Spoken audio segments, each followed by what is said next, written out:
Fisher's ghost. The legend of Farmer Frederick Fisher is one of the most popular ghost stories in Australia. On a calm June evening in 1826, Fisher left his house in Campbelltown to run some errands, never to return. He was gone without a trace, leaving no clues that could explain his sudden disappearance.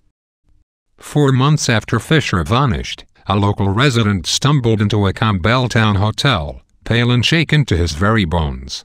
He told the assorted audience that he had just encountered the ghost of Frederick Fisher. The spectral farmer had been sitting on a fence by the road, pointing with his finger at a paddock near the river that ran nearby. Then, the startled man watched the apparition fade away in front of his eyes. The man who had seen the ghost was a wealthy and well-respected member of the community, so the police decided to investigate the paddock the ghost had pointed at.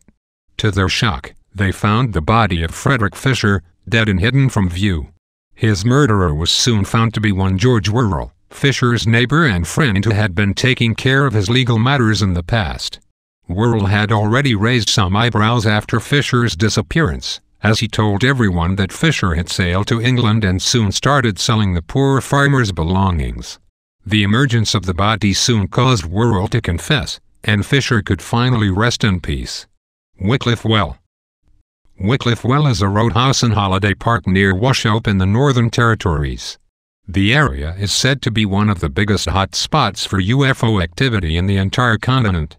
There have been many reported sightings in recent decades by locals and visitors alike, and this has made the relatively remote location surprisingly popular among UFO enthusiasts and the occasional tourist.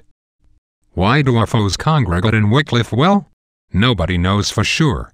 Some say the place lies at an intersection of two major ley lines, which attract alien vessels and cause them to pass the place quite often. Others maintain the mysterious sightings are actually secret experiments by the Pine Gap U.S. military base, which, according to some theories, is Australia's answer to Area 51. Others still say the UFOs, if stories of them are true at all, are merely the desert sun's reflection on birds and other tricks of light. The House of Miracles.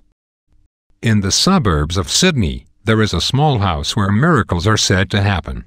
In 2006, 3 months after their 17-year-old son died in a car accident, George and Lena Tennis were shocked to notice that the walls of the deceased boy's room were mysteriously weeping aromatic oil. They soon became convinced that the oil was of supernatural origin, sent by their son from heaven to communicate with them. As news of the mysterious House of Miracles started spreading, its fame grew and the faithful came knocking at the Tennis family's door. They even noticed that the oil, combined with prayer, seemed to have healing properties. Pilgrims kept on coming, so the Tennis turned their house into a 24-hour chapel. A local Catholic priest became convinced that the phenomenon was clearly a miracle, and even started anointing people with the oil. Even Mr. Tennis troubled with the law in 2010, curiously, he had been involved in a forgery case, didn't stop people from coming. The miracle oil, which was tested in 2007 and found to be a combination of oil and water, is still on the walls of the house today, and its true origins remain a mystery. The Tennis maintain its origin is divine, but although they have always refused to take any money from visitors, the president of the local Septics Association has his own suspicions about the mystery substance's authenticity. He says the House of Miracles looks a lot like someone had been, and we quote, running around the house dabbing oil and water on the walls. Gosford Glyphs. The Gosford hieroglyphs, or Gosford Glyphs, for short, are a series of strange, deep-cut markings on a rock in Hunter Valley, New South Wales. Since their discovery in the 1970s, this set of 300 pictures has achieved widespread notoriety due to their resemblance of ancient Egyptian hieroglyphs. What's more, the area also seems to have a large, labyrinthine structure of strangely straight caves and tunnels underneath the stone. Does this mean that ancient Egyptians somehow managed to travel to eastern Australia, and brought their rockworking tools along for the ride? How did they manage that? Was it magic? Were they helped by aliens? It depends on who you ask. Stephen Strong, the leader of a group of amateur archaeologists researching the area, says that the amount of existing evidence, along with a second series of glyphs that his team has recently found, means the area still clearly has many strange mysteries to hide. Meanwhile, Egyptology expert Boyo Akinga, from Sydney's Macquarie University, has stated that the site has nothing to do with Egyptians. According to him, the glyphs are poor imitations that were most likely made by Australian soldiers who visited Egypt during World War I and developed a fascination with the culture. Picton. The small, rural town of Picton is located 80 kilometers, 50 miles, southwest of Sydney.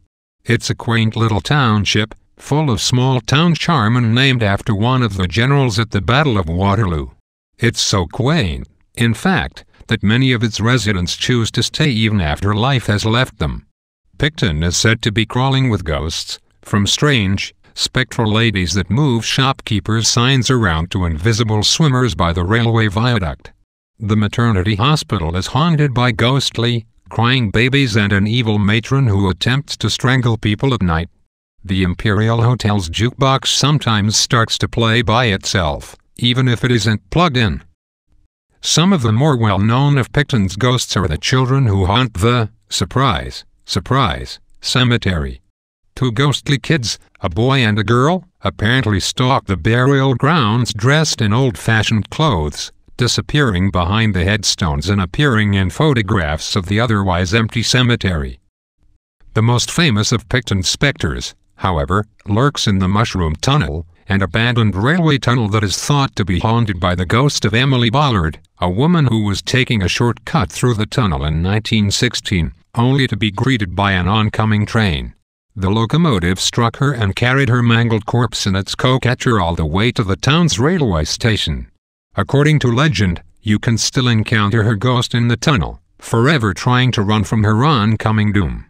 Hawkesbury River Monster. Hawkesbury River, a wide and murky New South Wales estuary, is Australia's answer to Loch Ness. According to cryptozoology enthusiasts and local historians alike, there is some evidence that Hawkesbury is inhabited by one or more giant, water-dwelling monsters. Eyewitnesses have reported these creatures to be as long as 24 meters, 79 feet, and, much like Nessie of Loch Ness, the monster is said to resemble an aquatic dinosaur, most likely a plesiosaur. Although the Hawkesbury River monster has reportedly been glimpsed by the locals at least since the 1960s, and possibly even longer, as Aboriginal legends place similar creatures in the area, no one has ever been able to take a photograph of one. If the monster is indeed real, this may change in the future. A particularly enthusiastic monster hunter called Rex Gilroy is currently on a quest to catch the creature on film. The Glowing Cross of Lismore. In 1907, a tragic railway accident ended the life of William Steenson, a young railroad worker who was crushed by a runaway carriage he was trying to stop. He was buried in North Lismore Pioneer Cemetery near the town of Lismore, and a large, stone cross was set to mark his grave. During World War I, the locals started noticing something strange.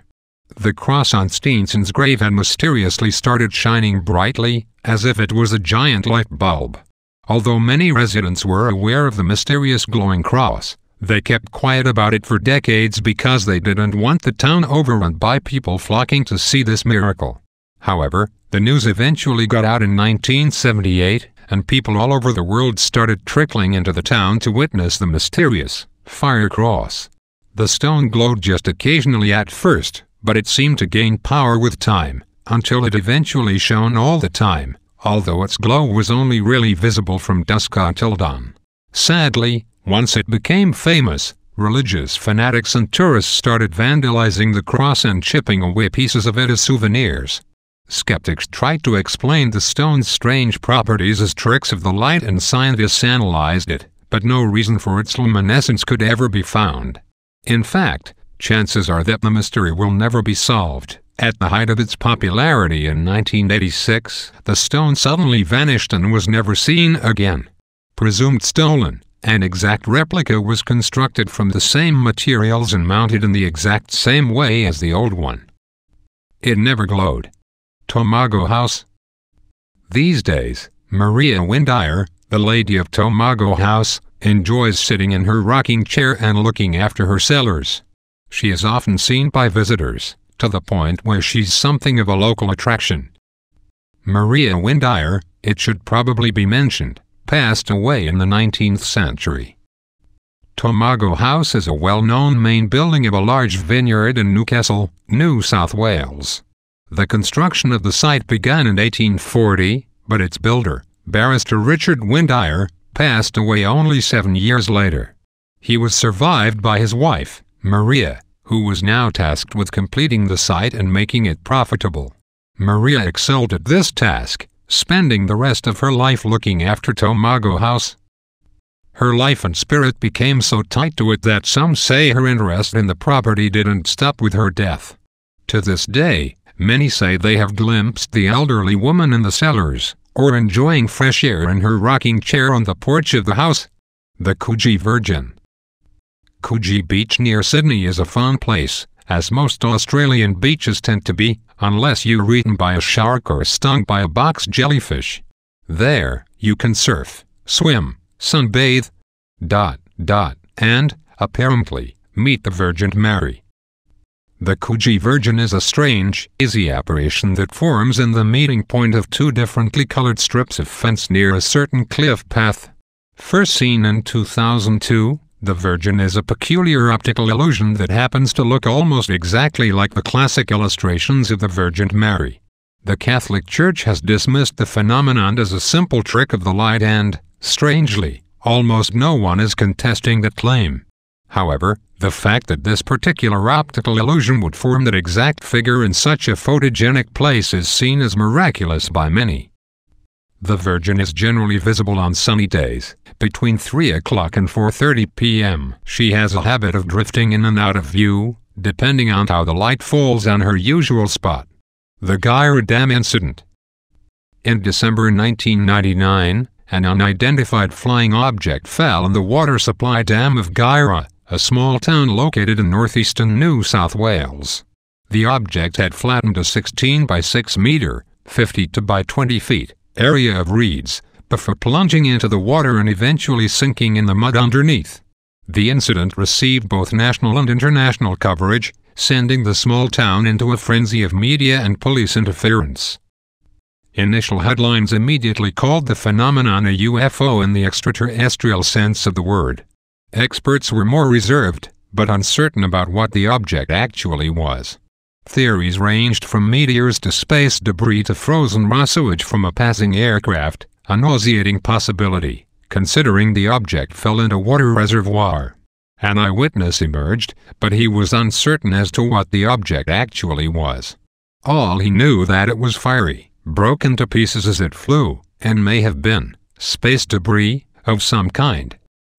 In the end, the search to solve the Guyra mystery was called off.